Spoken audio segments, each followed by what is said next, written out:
and we are about to hit the most beautiful photo spot we have ever seen. Like this place, it's absolute paradise.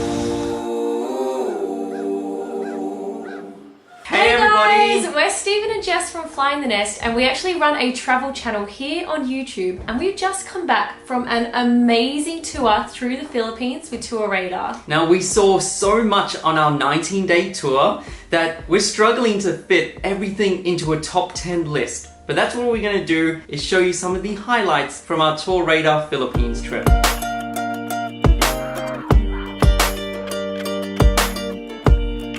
Number one is you need to visit El Nido. It is this beautiful small coastal town in the north of Palawan, and it is full of amazing places to eat. Found a restaurant where you basically choose the seafood you want, tell them the way you want it to be cooked, and they'll cook it right then and there. Oh, it's all been caught this morning. Yeah. All fresh. Little boutique shops and the best beaches. This is where you will see all those incredible Instagram photos where you jump on a boat, go island hopping around the Philippines, and just see crystal blue waters and pure white sand beaches. This is why people come to El Nido. Like, look at this backdrop, and the water here is like a bathtub. It is so warm. So coming in at number 2 is camp on an active volcano. Now, in the early 90s, Mount Pinatubo exploded. It's kind of created this beautiful disaster because the landscape has drastically changed. Now, to get out to your camp spot, you need to jump on jeeps and you go through the rugged terrain before hopping off and going for a hike. Alrighty guys, we're a couple of hours into the hike and you honestly wouldn't feel like we're currently hiking towards a volcano. I mean, the scenery around here is so beautiful. This whole cavern. This doesn't look like what we should be hiking to. Then, once you get to the top, you are greeted to the most jaw-dropping views. I can't stop looking at it. And the whole experience talks for itself. You just camp the night there, you enjoy the sunset, and wake up in the morning. It is a must-do in the Philippines. Number 3 is eat all the local food. The Philippines has such a variety of food, and each island or region you go to, it has completely different cuisines. There are literally little squids in here. You need to try it. You have to try this spoonful right here, Steve. Alrighty, coming in at number 4 is go on a hike through 2,000-year-old rice terraces. So you start your 3-day hike in Banawi. So that's the last time we're going to see the jeepney for 3 days.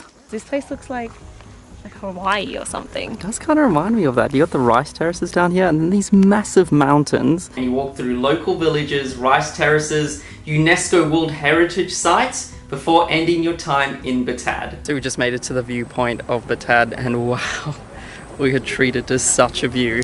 Worth the hike. Worth the hike. Just look at that. Wow. Coming in at number 5 is you need to visit one of the new 7 natural wonders of the world. Now, when we first came to the Philippines, we had no idea that they had one of the natural wonders of the world. It is an underground river in Palawan, and it is such a unique place. That was amazing. Wow. So to get there, you need to jump on a boat and they'll take you to the national park. You hike through a little jungle until you enter this little lagoon, and then you jump on a kayak and a local will take you through the underground river, which takes you through caves full of bats. It is one of the most unique things we have ever done. I can't believe what we just went and did. It was, like, I 100% recommend it. That was awesome. Alrighty, number 6 is visit the hanging coffins in Sagada. Now, the great thing about this tour with TourRadar is there's so many cultural and unique experiences to do, and this is one of them. Back in the day, the native Filipinos used to bury their dead in hanging coffins, and they'd hang it high above the mountains because they believed they'd be closer to the spiritual world. So yes, they've actually got bodies inside those coffins, and some of them date back to older than 100 years.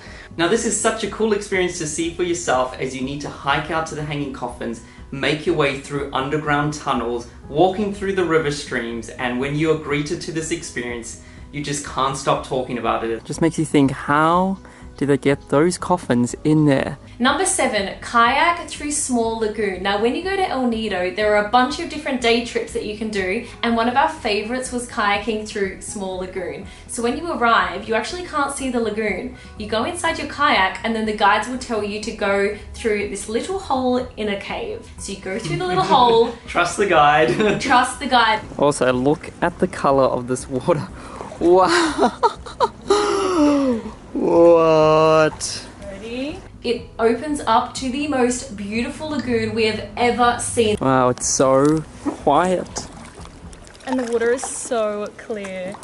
So number 8 is during your 19-day trip, you're going to spend a lot of time with the locals, and if you speak to anyone that's been to the Philippines before, the first thing they're going to tell you is how friendly the locals are. We had so many cultural experiences hanging out with some of the locals after our hike in Batad. We even had a chief's son climb up a coconut tree, it was like 15 meters, and bring us down fresh coconuts because he just wanted to greet us.